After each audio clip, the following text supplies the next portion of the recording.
அண்ணா university question பேப்பரில் part பியில் 16th B question பார்க்குறோம். 16th ஏ கிடையாது, பி கொஸ்டின் பார்க்குறோம்.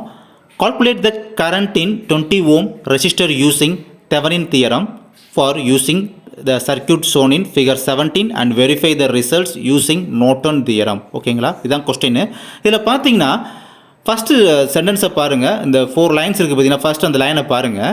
இந்த பேராகிராஃபில் calculate the current in 20 ohm resistor கொடுத்துருக்காங்க பார்த்தீங்களா. இந்த 20 ohm ரெசிஸ்டர்ன்ற வேர்டு வந்து கொஸ்டினில் இருக்குது. ஆனால் இதுக்கு கீழே பார்த்தீங்கன்னா அவங்க டயக்ராம் கொடுத்துருந்தாங்க. அந்த டயக்ராமில் வந்து அவங்க மல்டிபிள் ரெசிஸ்டர்ஸ் அப்படின்றது கொடுத்துருந்தாங்க. பட் ஆனால் அதில் வந்து 20 ohm ரெசிஸ்டர் அவங்க மென்ஷன் பண்ணவே இல்லை, கொடுக்கவே இல்லை. ஓகேங்களா, அப்படி கொஸ்டினில் கொடுத்து அவங்க அந்த இது கீழே கொடுத்த டயக்ராமில் பார்த்தீங்கன்னா 20 ohm ரெசிஸ்டர் அப்படின்றது கொடுக்காதனால இந்த கொஸ்டினுக்கு கண்டிப்பாக கிரேஸ் மார்க் அப்படின்றது உண்டு. ஓகேங்களா, பார்ட் பியில் 16th பி இந்த கொஸ்டின். பட் என்ன சப்ஜெக்ட் அப்படின்னு பார்த்தீங்கன்னா சர்க்யூட் அனாலிசிஸ்ன்ற சப்ஜெக்ட் தான். சப்ஜெக்ட் கோடு வந்து EC 3251.